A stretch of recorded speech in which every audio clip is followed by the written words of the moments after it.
Hello again, Honda fans. Today we have the Honda City Turbo 2 by Inno64. So, truthfully, I wasn't ever intending to purchase this because it has an opening hood and an opening trunk. So that is double no for me usually because I don't like those panel gaps. But I was at my local store looking for some other model and they had a whole stack of these things. And I looked at all of them. I looked at maybe 10 of them. And I find that the actual hood gap isn't so bad on this. Yeah, we'll see. We'll see in close-up detail. The Honda City Turbo came out in 1982, and it had like around 100 horsepower out of its 1.2 liter engine. But then in 1983, the Honda City Turbo 2 came out, and that introduced an intercooler, which got around 10 more horsepower, so a little over 100 horsepower in this guy. But that, it's a small vehicle. Let's see if there's anything we're gonna miss here. There's a little separate card here with the red graphic on the vehicle. The Motocompo is a tiny little 49cc two-stroke. Little outline there, pretty neat. And description there. There's two white ones. The other one has silver wheels with like 6 holes cut into it. But I like the racing stripe on this. Because racing stripes add at least an extra 10 miles per hour. We all know that, right? Alright, so Motocompo. Let's pull this guy out.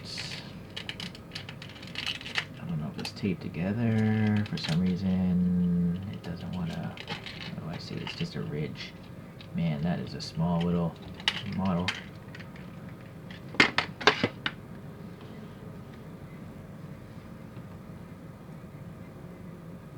So that's pretty cool. There's actually a Honda molded in or printed on that black stripe on the side. That rubber strip, I think that's probably like a bumper if I had to guess. That vertical thing I think is a fold down foot peg. Again, I'm guessing. I know the seat pops up and then the handlebars also pop up. So it's a really small vehicle meant to fit in the trunk of this thing. I don't think it's going to fit in the trunk of this model because the handlebars are in the up position. Alright, there's a little swing arm, and then little tri-spoke wheels. It's a pretty good rendition of this vehicle. It's even got the little knobs that are used to hold the handlebars in place when they're tightened. And there's even a Honda license plate. That's really cool. Sorry for my fingernails. I'm a slob. Oh, this thing actually has a kickstand too, so let's see.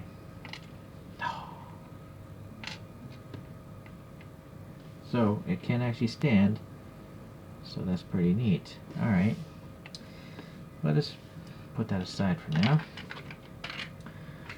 So we have a, Inno64 base. It's got nice printing and all that stuff. Alright. I don't see any tow hooks or anything like that. I guess I can take this off the stand.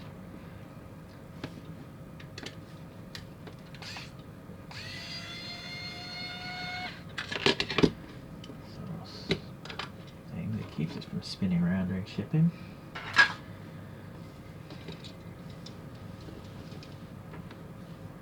So this photo doesn't have the racing stripe.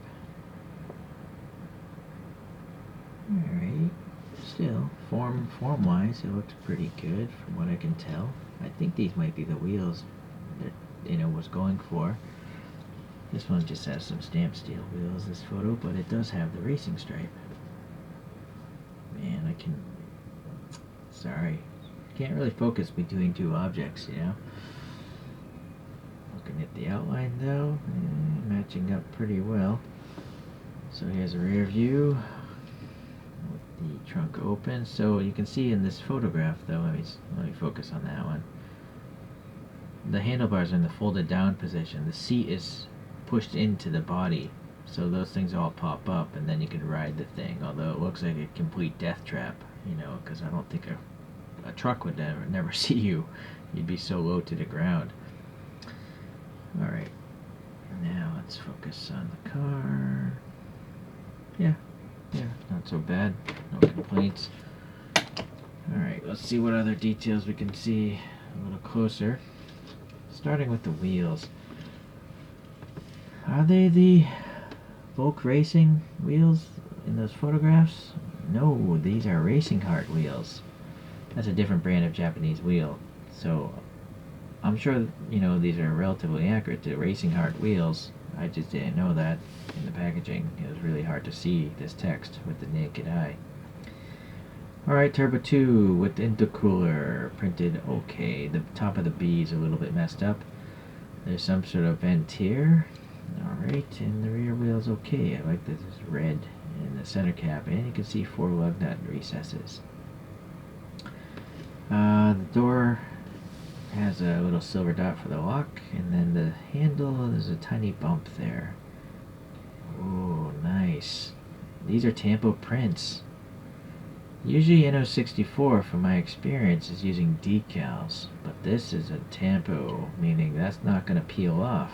That's not going to crack like certain decals would do. So that is a great improvement. Fantastic. Tires have good curvature to them. They have a decent tread.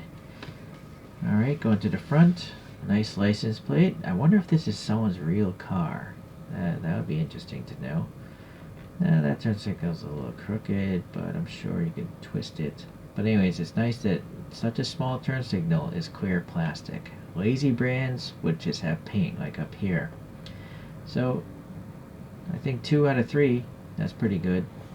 The headlight does look nice, it's got black paint around it as well.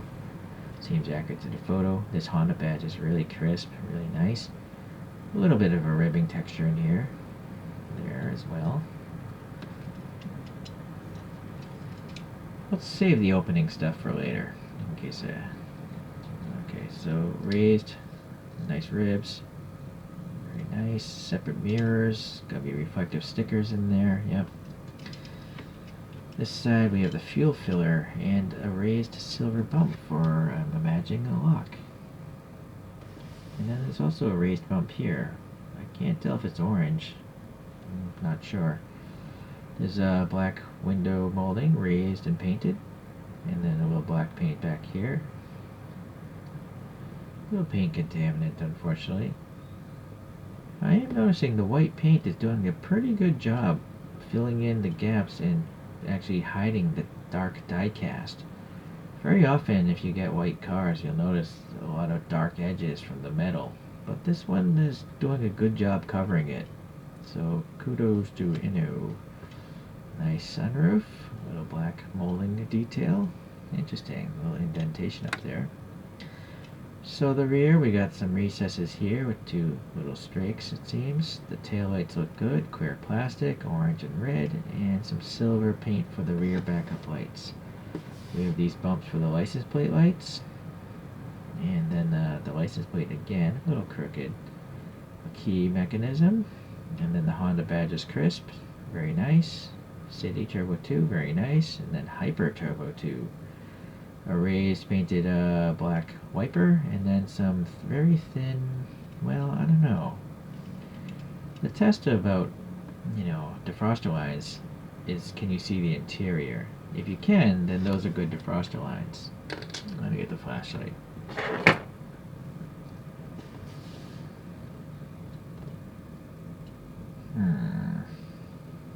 Yeah, I don't know. I just kind of feel it would have been better without the defroster lines. I mean, go look outside at your car, or any car if you don't have one, and ask yourself, can you see the defroster lines? Unless you're like literally standing next to the window, you usually can't. So, I feel like the thing would just be more realistic without them. And so you can see the interior better as well. Alright, the bottom. Nice little silver paint for the exhaust, and it does look like this is a metal base, as I heard through the grapevine on Champion DJK's channel.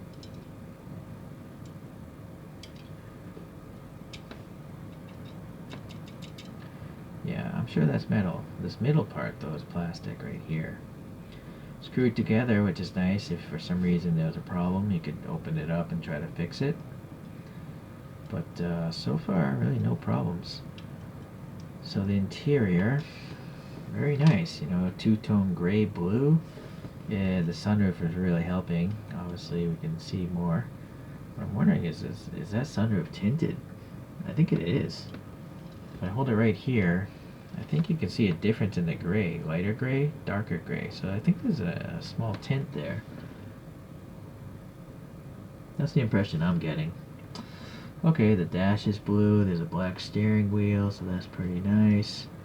I'm looking for the instrument cluster. Yes, it looks like there's detail in there as well. So let me zoom in on this guy. Yeah, there's a decal in that instrument cluster.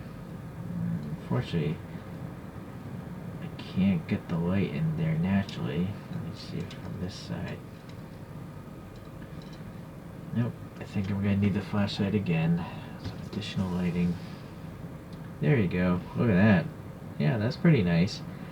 Interesting that just half of a circle. I'm assuming that's the speedometer. Maybe it's a tach. I don't know.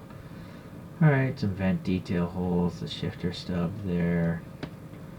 Doors also have armrests and they're two-tone as well. So it's a really nice interior. Very cool. That is why I like, you know. Alright, so all you opening feature fans, here we go. First, look at the gaps. They're quite tight. I mean, I will give them credit there. I mean, it's thinner than the tip of this. And this is pretty thin, seeing how it's supposed to go in between your teeth. And then if you look at this gap, I almost feel like this gap might be wider than that gap. It is. Look how thin that is. Look how wide that is. So, that's why I bought it. It didn't look so bad. Alright, now let's see what a 1.2 liter Honda engine looks like. It is nice that this actually opens a reasonable amount. You know, some brands, they open like 10 degrees and you can't see anything. But is this engine worth looking at? Well, it does say turbo on it. And there's some other printing there on the left side. Can't make it out though. It says Honda, but what to say above it, I don't know. I don't think this can go any higher. I have a feeling this is a decal right here. I don't know. It looks like, oh, maybe it's silver paint. Anyways, I don't know. If it's your thing, you know, buy it. It's not really my thing. The thing that bothers me is just, you know, how shallow they are. But, okay, whatever. Obviously people like it. So, now the rear.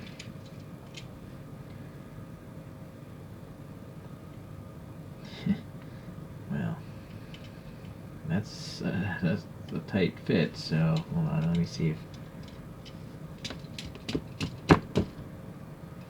Nope, just using inertia didn't open that. Boy, well, I wonder. Nope. So I'm thinking a good solution to really tight panel fits would be a hole in the bottom so you could push it out from the inside. I was hoping they did that, but they did not. So I'm gonna try to find the widest gap. I'm gonna have to come back. This thing is so tight. I'm gonna have to get a new pick. Maybe this pick is old. Alright, yeah, I got a new dental pick and I was able to pry it right down in this corner right here, and then it did pop open, so let's see how far this comes up. Well, not as much as the photograph, but it does come up a bit.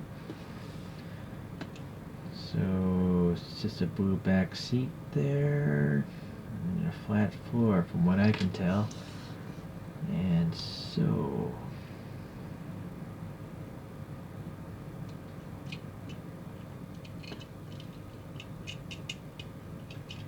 it would be really cool if this would fit in there, although I don't really expect it to.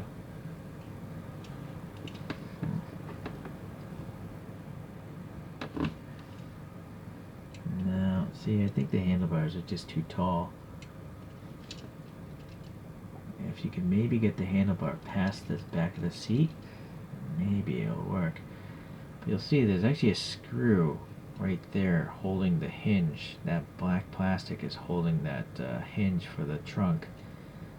And that might be getting in the way as well. I'm also afraid if I get that handlebar past the seat, I won't get it out unless I take the whole car apart.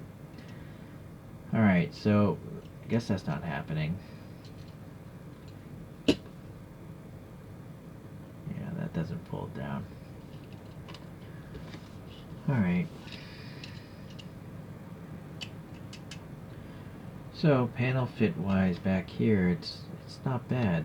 I feel like the sides, that might be the worst area, but down here it looks pretty good.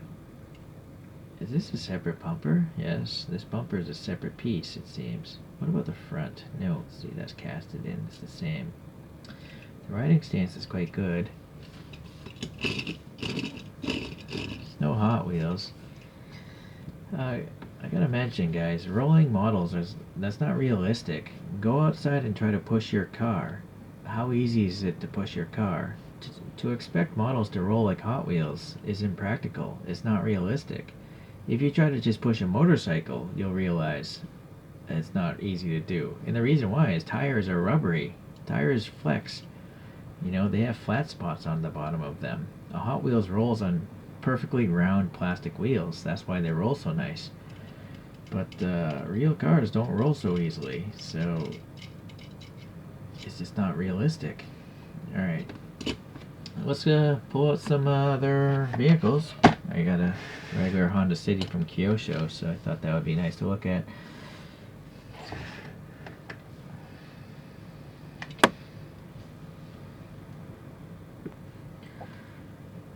And here it is. It's not a turbo though, it's just a regular Honda City. I like it because it's got those crazy tall mirrors on the front stocks there. And this one doesn't have opening features. Now, hold on. Pushing that all the way down. Can you tell the difference?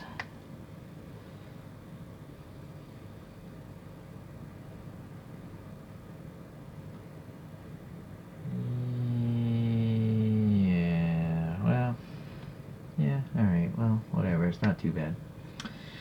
Alright, the next, I'm going to put a bunch of other boxy vehicles. So this next one is by TLV, and it's a Fiat Panda. Fiat Panda police car, very similar in proportions and actual size. The next one will be a Volkswagen Golf Mark 1, also by Kyosho. A little bit longer. If we go a bit bigger, we go to TLV again for a Nissan Prairie. That's definitely a big vehicle compared. I think that Prairie is supposed to be able to hold like 8 people or something crazy like that.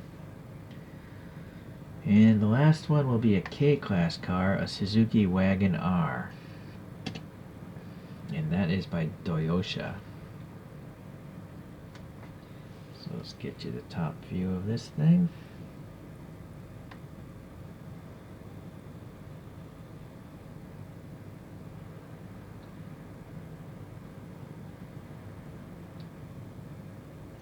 Alright, let's get this thing spinning on its own. Alright, I didn't set it up because I found a tip for you guys. This dental pick, again, I was having a hard time opening that because the gap is so tight. But if you take some poster board putty, this, you know, sticky tack stuff that doesn't leave any marks, it's very useful in opening stuff you can't open. It has enough, you know, stick to it, but it doesn't leave any marks. So that's a little tip I just figured out right now. So Uhu sticky tack, or this is Podifix Pro, or there's many different types of poster board putties out there. So anyways, I wanted to open this up because the Motocompo deserves a little bit of spin time as well.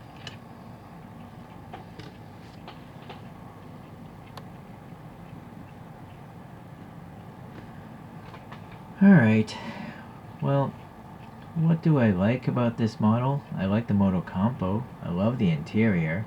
I like that those little orange lights on the front are clear plastic. I like that the thing has realistic looking license plates. The overall details are quite nice.